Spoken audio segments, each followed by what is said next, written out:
प्रेम किया जा सकता है, ब्याह नहीं किया जा सकता। क्योंकि प्रतिबिंब और आत्मा ये दोनों हमसे अलग नहीं है। ब्याह के लिए एक अलग व्यक्ति चाहिए, एक हमसे कोई अलग हो, हमसे कोई जुदा हो, दो लोग चाहिए, तब ब्याह संपन्न होता है। लेकिन कृष्ण और राधा, इन दोनों में भेद है ही नहीं। किशोरी जी और ठाकुर जी में कभी भी कदापि कोई भेद नहीं है। किशोरी जी से प्रार्थना की ठाकुर जी ने कि आप पधारो और प्रेम की स्थापना के लिए आप भूमंडल पर सूर्य के ही अवतार वृषभानु जी के यहां पर आप अवतरित हो। तब किशोरी जी ठाकुर जी की बात मान करके और वृषभानु और कीर्ति के यहां पर अवतरित होती हैं। किशोरी जी का जब अवतार हुआ, जब अवतरण हुआ, कब हुआ? सुबह के 4:40 पर। ठाकुर जी के जितने भी अवतार हुए या तो दिन में 12 बजे हुए या रात में 12 बजे हुए, लेकिन किशोरी जी का अवतरण भोर में, ब्रह्म मुहूर्त में, सुबह 4:40 पर हुआ। क्यों? बोले राम कृष्ण आदि जितने भी ठाकुर जी के अवतार हैं राक्षसों के वध के लिए आते हैं। तो या तो सूर्य की तेज ताप में उनका जन्म होता है, मानो वे प्रकाश स्वरूप हैं, ऐसा भाव बताते हैं, या रात्रि में 12 बजे होते हैं, वो इसलिए होते हैं, वो मानो ऐसा भाव रखते हैं कि चंद्रमा अंधेरे को दूर करता है, वो ज्ञान का प्रकाश है, वो ज्ञान है, उससे अंधेरा दूर होता है। तो ठाकुर जी रात्रि प्रकट होकर के ऐसा भाव रखते हैं कि काले निशा, काला ज्ञान जितना भी है धरती पर, उसको दूर करने के लिए हम पधारे हैं। लेकिन किशोरी जी का जो अवतरण है वो 4:40 ब्रह्म मुहूर्त में होता है। उसका क्या भाव है? बोले 4:40 ब्रह्म मुहूर्त के बाद सूर्य प्रकट होना प्रारंभ होते हैं। मतलब सारे मंगल कार्य ब्रह्म मुहूर्त में होते हैं। चिड़ियाओं का चहकना, कई पुष्पों का प्रकट हो जाना, मानव के मस्तिष्क में आज मुझे क्या करना है, वो दिव्य चेतना का प्रादुर्भाव होना, ये सब कुछ सुबह ब्रह्म मुहूर्त से प्रारंभ होता है। और सबसे बड़ी बात, सूर्य प्रकट होते हैं, धीरे धीरे धीरे धीरे अंधेरे को दूर करते हैं और धीरे धीरे धीरे गतिमान होते हैं 12 बजे तक। तो किशोरी जी का प्रादुर्भाव ब्रह्म मुहूर्त में हुआ, इसका ऐसा भाव बताते हैं कि मानो वो प्रेम जिस प्रकार प्रादुर्भाव से लेकर के और आगे के गंतव्य तक नित्य प्रति बढ़ता रहे, उसका वर्धन हो, वर्धन करने के भाव से किशोरी जी ब्रह्म मुहूर्त में पधारी। क्योंकि वर्धन होना ही एक नवीन दिन का ब्रह्म मुहूर्त से प्रारंभ होता है। ऐसे ही प्रेम का वर्धन, भक्ति का वर्धन, भाव का वर्धन, उन सब का वर्धन करने का प्रतीक है किशोरी जी, इसलिए ब्रह्म मुहूर्त में जन्मी है। किशोरी जी का प्रादुर्भाव हुआ, पूरे बरसाना में आनंद उत्सव मनाया गया, सब नाच रहे हैं, गा रहे हैं, आनंद मना रहे हैं। नंद बाबा भी आए, यशोदा जी भी आई हैं, उन्होंने भी आकर के वृषभानु जी को बधाई दी है। सब कुछ हुआ, लेकिन किशोरी जी के प्रादुर्भाव में एक वैचित्र था। क्या? दिन बीत गए 8, लेकिन किशोरी जी ने अभी तक नेत्र नहीं खोले। अभी तक किशोरी जी केवल एक छोटी सी बालिका हैं, एक सुकुमारी हैं, परंतु अभी तक किसी को भी किशोरी जी के नेत्रों का दर्शन नहीं हुआ। अभी तक किशोरी जी के नेत्र नहीं खुले हैं। इस बात से कभी कभी चिंतित हो जाते हैं वृषभानु जी और कीर्ति कि हमारी लाली है तो गई है, लेकिन पता ना क्यों अपने नेत्रन को नहीं खोल रही है। कभी कोई संत आ जाए, कोई वैष्णव आ जाए, कोई ब्राह्मण आ जाए, तो उनसे निवेदन करते हैं कि हमारी लाली नेत्र नहीं खोल रही। तब देवताओं ने नारद जी को भेजा, आप जाओ और जाकर के वृषभानु जी के इस मन के भाव को पूर्ण करके आओ, किशोरी जी के सुंदर नेत्रों का दर्शन उनको कराओ। तब श्री नारद जी महाराज का आगमन हुआ। नारद जी जैसे ही आए तो वृषभानु जी ने नारद जी को देखते ही सबसे पहले अपने पुत्र को बिठा दिया। श्री दामा से मिलो, हमारा अब लाला है। नारद जी उससे मिले, उसका सब देखने लगे। नारद जी मन में विचार कर रहे हैं कि ये उनसे कब मिलवाएंगे, किशोरी जी का दर्शन कब होगा। 2-3 दिन तक नारद जी विचरण करते रहे बरसाने में। वृषभानु जी का मन तो होता है कि मैं इनसे कुछ कहूं, कुछ पूछूं, थोड़ा किशोरी जी के बारे में, अपनी लाली के बारे में न कछु जानूं, लेकिन अभी वो भाव प्रकट नहीं हो रहा है।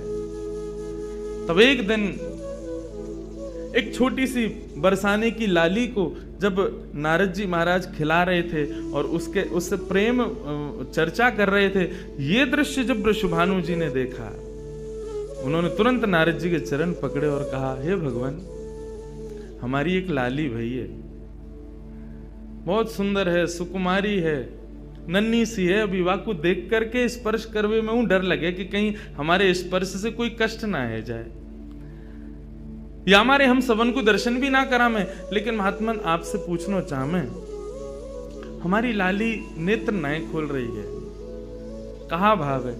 नारद जी तो तुरंत बोले, अरे तो तुमने इतने दिन से क्यों नहीं बताया?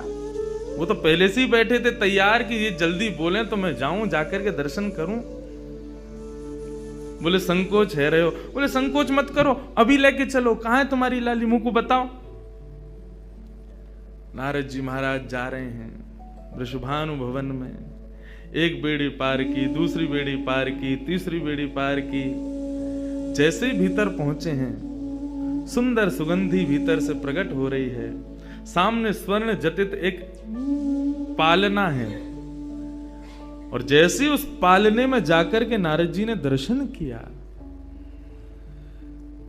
कमल कली को वृषभानु की लली को रंग, कैसा रंग है?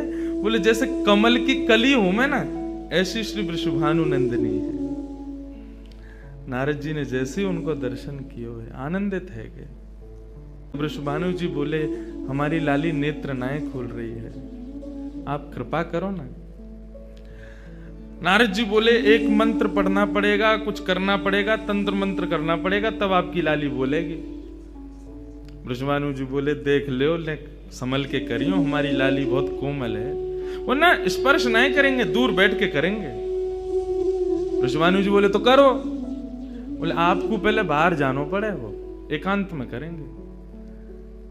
कीर्ति वृषभानु जी को देखें, बोले लाली को अकेला तो नहीं छोड़ेंगे। बोले नहीं बाबा, विश्वास पात्र हम कर सके।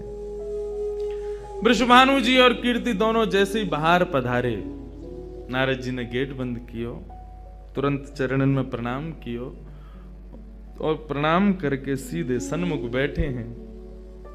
हे कृष्ण मनोहारिणी जय वृंदावन प्रिया, जय भू मंगल ललिता, जय वेणु नवाकुल, जय कृष्ण मनोहारिणी जय वृंदावन प्रिया, जय भू मंगल ललिता, जय वेणु नवाकुल। जैसे ही नारद जी के मुख से ये शब्द प्रकट हुआ, जय कृष्ण मनोहारिणी, ये कृष्ण मनोहारिणी शब्द जैसे ही नन्ही सी श्री किशोरी जी के कान में कृष्ण शब्द गयो, कृष्ण शब्द जाते ही नन्ही सी किशोरी जी के नेत्र अपने आप धीरे धीरे धीरे धीरे खुलन लगे। मुख पर एक प्रसन्नता सी प्रकट है गई। नन्ही सी किशोरी अभी करवट लेनो भी नहीं जाने, लेकिन जैसे ही बार बार ये श्लोक का गान नारद जी के द्वारा हो रहा है, जय कृष्ण मनोहारिणी जय वृंदावन प्रिय, इसको सुनकर के किशोरी जी जो अभी करवट लेनो भी ना जाने, वो अपने पालना को पकड़ करके अपने पालना से उछक करके वहीं से झांक करके श्री नारद जी को देख रही हैं। और नारद जी ने जैसे किशोरी जी के रूप को देखो है, सुंदर मृगनयनी किशोरी जी आज नारद जी को देख रही है। मुख में अभी दांत ना है, बिना दांतन के किशोरी जी के मुखमंडल की प्रसन्नता देख करके नारद जी आनंद विभोर हो गए। नारद जी बोले, आपको ये कीर्तन भायो, आपको ये कीर्तन प्रिय लगो? किशोरी जी के मुख से केवल किलकारी निकल रही है। नारद जी ने उठाई अपनी वीणा करताल और जय कृष्ण मनोहारिणी जय वृंदावन प्रिय, और इसी का कीर्तन करते हुए वहां नाचने लगे, नृत्य करने लगे, चारों ओर घूम रहे हैं। बीच में पालने में श्री किशोरी जी बैठ करके और करताल बजा रही हैं, और करताल बजा करके आनंदित हो रही हैं। वृषभानु जी बाहर खड़े, बोले कि भीतर तो कीर्तन चल रहा है, करताल की आवाज आ रही है, वीणा बज रही है। तभी उनने कान लगा करके सुनो तो नारद जी गा रहे, जय कृष्ण मनोहारिणी, जय वृंदावन प्रिय, जय भ्रू मंगल ललिता, जय वेणु रवाकुल।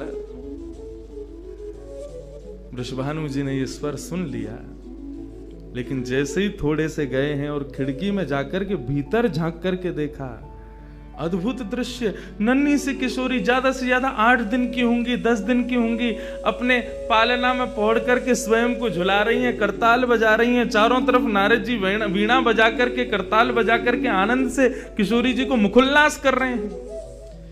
ये दृश्य देख करके श्री वृषभानु जी को एक बार तो मूर्छा आ गई, मैं वास्तव में 8 दिन की बालिका को देख रहा हूं। उन्होंने कीर्ति को कुछ नहीं बताया। नारद जी महाराज ने प्रणाम किया। तब किशोरी जी की सहचरियां प्रकट हुई और कहा कि हे नारद, आपने हमारी किशोरी जी को बहुत सुख प्रदान किया है। जब कभी भी आपको ऐसा दर्शन करना हो तो हम आपको कुछ स्थान बता रहे हैं। गोवर्धन, श्री यमुना पुलिन और ब्रज कुंज, इन 3 स्थानों पर आप जब कभी भी हमारी किशोरी को स्मरण करके यही कीर्तन को गान करोगे, किशोरी जी को यही स्वरूप आपको दिखेगा। ये हमारा वरदान है आपको। नारद जी जाओ, जब कभी भी लाडली को दर्शन करना हो यही भाव से कर लियो। नारद जी महाराज के नेत्र सजल है गए, किशोरी जी के चरणन में बारंबार प्रणाम कियो और प्रणतिपात करते हुए वहां से प्रस्थान कर गए। किशोरी जी फिर से नेत्र बंद करके अपने पालना में पौड़ गई। कीर्ति जी बोली, बाबा आयो, टोना टोटका करके गयो, तब वो हमारी लाली के नेत्र तो खुले नहीं। वृषभानु जी बोले, हे कृष्ण मनोहारिणी। जैसे ही बोले तुरंत किशोरी जी के नेत्र फिर से खुल गए, फिर से अपनी किलकारी भर करके कीर्तन में आनंद विभोर हो गई। अब तो जैसे ही ये भाव देखो, वृषभानु जी ने कीर्ति को सुनायो, कीर्ति भी वही गा रही है। पूरा बरसानो आकर के श्री कृष्ण कीर्तन करने लगो और बीच में मध्य में बैठ करके किशोरी जी अपनी करताल बजा रही हैं, किलकिल करके हंस रही हैं, इतनी आनंद विभोर रह रही हैं। तब सबन को ये भेद पतो चलो, कहा कि ये श्री कृष्ण की आत्मा है, ये उनसे विलग नहीं है, वे ही आपको सर्वस्व है।